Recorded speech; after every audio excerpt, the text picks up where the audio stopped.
안녕하세요. 중복지원방지사업 담당자 여러분들 중복지원방지 시스템 얼마만큼 알고 계신가요? 많은 학생들한테 도움을 준다고는 하는데 막상 매뉴얼만 보고 하기는 어렵고 저번에 설명 들었던 것 같은데 기억은 또 안 나고 지금부터 회당 10분 내로 중복지원 시스템 운영 담당자의 사용 노하우를 알려드립니다. 이름하여 10분 내로 마스터하는 중복지원방지 시스템. 네, 저는 중복지원방지사업 시스템 운영 담당자 이예지고요.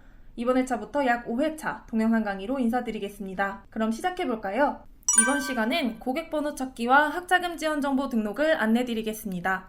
고객번호를 먼저 알아보도록 하겠습니다. 고객번호는 한국장학재단에서 주민등록번호 대신 사용하는 학생 고유번호입니다. 주민등록번호 수집이 불가한 기관에서 고객번호를 찾으시고 사용하시면 됩니다. 고객번호를 찾기 위해서는 학생의 이름과 학생의 생년월일, 학생의 핸드폰 번호가 필요합니다. 화면을 통해 설명드리겠습니다. 중복지원 탭에서 공통의 정보관리, 고객번호 찾기로 들어가 주세요. 고객번호 찾기는 개별 고객번호 찾기와 일괄 고객번호 찾기 두 가지로 찾기가 가능하십니다. 개별은 한 명씩, 일괄은 여러 명 한 번에 처리가 가능합니다. 개별 고객번호 찾기 먼저 설명드리겠습니다. 아래 화면에서 찾기가 가능하십니다. 테스트 학생으로 입력 한번 해보겠습니다. 생년월일 입력해 주시고요. 성별 입력해 주세요. 핸드폰 번호도 입력해 주세요. 조회 버튼을 누르시면 고객번호가 나타납니다. 이번에는 일괄 고객번호 찾기를 해보겠습니다. 하단에 파일 업로드 버튼을 눌러주세요. 샘플 먼저 다운로드 받아보겠습니다. 샘플 다운로드 버튼 눌러주세요.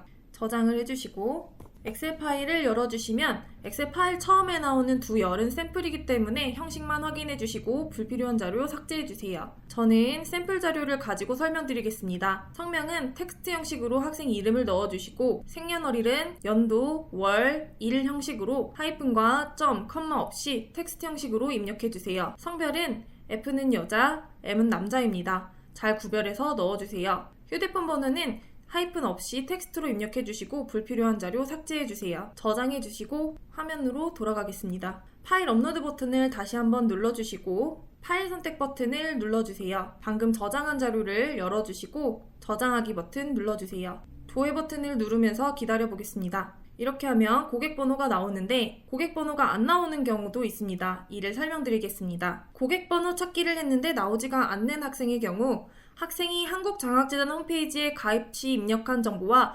선생님께서 입력하신 정보가 다를 때입니다. 학생이 한국장학재단 홈페이지에 가입하지 않은 경우도 고객번호가 나오지 않습니다. 신입생과 주민등록번호 변경 혹은 개명한 학생의 고객번호도 나오지 않아요. 그렇다면 어떻게 해야 될까요? 좀 전에 엑셀 파일상에 대학명을 입력해 주시고 저희 이메일로 보내주세요. 담당자가 수기로 찾아서 메일로 회신드리겠습니다. 이렇게 해도 고객번호가 안 나오는 학생은 학기가 끝나기 전에 다시 한번 고객번호를 찾고 있다면 지급 등록해 주시기 바랍니다. 이번에는 학자금 지원 정보를 살펴보겠습니다. 학자금 지원 정보는 우리 기관, 대학에서 지급하는 학자금 목록을 재단의 시스템에 입력하는 화면입니다. 반드시 여러분들께서 입력을 해주셔야 재단에서 어떠한 지원 정보를 지원하는지 알 수가 있어요. 화면을 통해 설명드리겠습니다. 중복지원에 공통의 정보관리에 학자금 지원 정보로 들어가 주세요. 조회 버튼을 눌러주세요. 우리 기관, 대학에서 재단에 입력한 학자금 명칭 목록이 나타납니다. 조회 버튼을 눌렀는데 아무것도 나타나지 않는 경우 우리 기관, 대학에서 재단 시스템에 등록한 학자금 정보가 없음을 의미합니다. 지급 등록하고자 하는 학자금 명칭이 없는 경우도 동일한 이유입니다. 이런 경우 학자금 지원 정보 신규 등록이 필요합니다. 하단에 신규 버튼을 눌러주세요. 필수값은 학자금 명칭, 지급 종류, 재원 구분, 지원 목록입니다. 학자금 명칭은 학자금 명칭, 지급 종류는 학자금은 대출, 장학금은 장학을 의미합니다.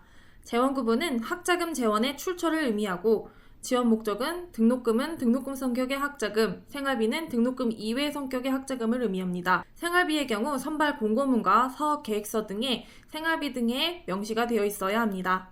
입력을 해보겠습니다. 학자금 명칭 먼저 입력해 볼게요. 지급 종류 선택을 해주시고요. 재원 구분도 선택해 주세요. 지원 목적도 선택해 주시고 저장 버튼을 눌러주세요. 학자금 지원 정보는 재단의 승인이 필요합니다. 재단 담당자들이 수시로 모니터링해서 승인해 드리겠습니다. 이번에는 코드 확인 방법을 알아보도록 하겠습니다. 앞으로 일괄 심사와 일괄 지급 등록을 하실 때는 필요한 정보가 있습니다.